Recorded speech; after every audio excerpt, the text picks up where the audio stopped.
ẹ káalẹ́ ẹ kú àtòórọ̀ Ìdòwú Ògúnbàjò lórúkọ tèmi. Wọ̀nyí ni àwọn ìròyìn tí a mú wá fún yín ní èdè Yorùbá lẹ́kùnrẹ́rẹ́. Ó lé ní ẹgbẹ̀rún mẹ́jọ àwọn ọmọ ìlú Ìjẹ̀bú Igbó ní ìpínlẹ̀ Ògùn ni wọ́n ti jàǹfààní ètò ìrónilágbára èyí tí lára àwọn ọmọ ẹgbẹ́ ilé aṣòfin ìpínlẹ̀ Ògùn tí í ṣe Rasheed Kashamu gbé kalẹ̀. Akọ̀ròyìn wa Anthony Gandoni jábọ̀ ìròyìn wípé ìdarí ètò yìí ni wọ́n ti fi sọrí ọjọ́ ọdún Iléyá. Ẹ gbọ́ ẹ̀kúnrẹ́rẹ́ ìròyìn náà síwájú sí i. Láti bí agogo 7 àárọ̀ ni àwọn olùgbé Ìjẹ̀bú Igbó ti túyáyá bo ilé olóògbé aṣòfin Bùrújì Kashamu fún ti ẹ̀bùn àti ìrónilágbára tí ó máa ń ṣe fún àwọn ènìyàn lọ́dọọdún lọ́jọ́ ọdún Iléyá. Nígbàtí ọmọ olóògbé Bùrújì Kashamu tí í ṣe Rasheed Kashamu tó jẹ́ akójànú ilé fún àwọn ọmọ ẹgbẹ́ tó kéré jùlọ ní ilé aṣòfin ìpínlẹ̀ Ògùn bá àwọn tí ó ń jàǹfààní ètò yìí sọ̀rọ̀. Ó ní ètò ìrónilágbára tí òun ṣe yìí ìtọpasẹ̀ bàbá òun lòun tọ̀. Ó wá fi kún un wípé lára èròǹgbà òun láti lè fi dín ìṣẹ́ àti òṣì kù láwùjọ ni. Àwọn ẹni tí ó jàǹfààní ètò yìí léyìí tí ara wọn jẹ́ àwọn ọmọdé, àgbàlagbà àti àwọn ènìyàn tí wọ́n ní ìpèníjà ara náà sọ̀rọ̀ lórí bí inú wọn ṣe dùn tó. Ìràwọ̀ Rasheed kó má já lójijì ní orúkọ Jésù. Olúwa kó wà pẹ̀lú ẹ̀ torí èèyàn pàtàkì ni níjẹ̀bú Igbó. Ó ṣèyàn dáadáa, ó jẹ́yàn. Ebi ò pamọ́ kékeré, ebi ò pàgbàlagbà.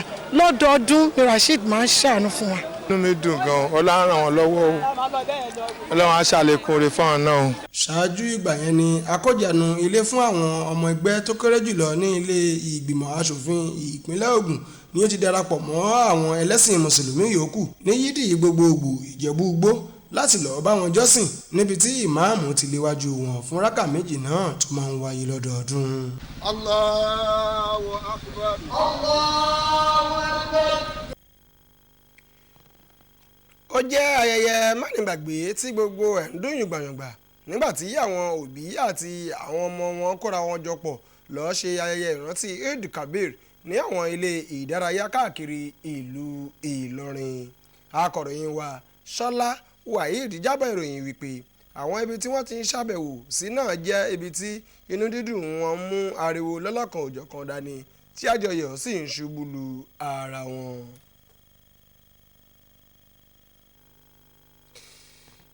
Nígbà pọ̀pọ̀ ṣìnṣìn àti ayẹyẹ ọdún Iléyá, àwọn olùgbé káàkiri sábà máa ń lo àǹfààní láti jáde pẹ̀lú ẹbí, ará àti ọ̀rẹ́ wọn fún ìdọ́wẹ̀kẹ̀ àti ìjẹ́ràn ara ẹni fún tọjọ́ tó ti pẹ́ tí wọ́n ti pàdánù sẹ́yìn.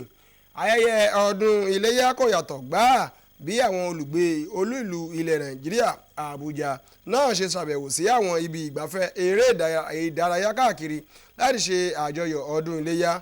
Akọ̀ròyìn wa Charity Saka mú ìran wá fún wa bí ó ṣe ń dùn tó ládùn tó lára àwọn ibi tí ó ṣàbẹ̀wò sí fún tọdún Iléyá.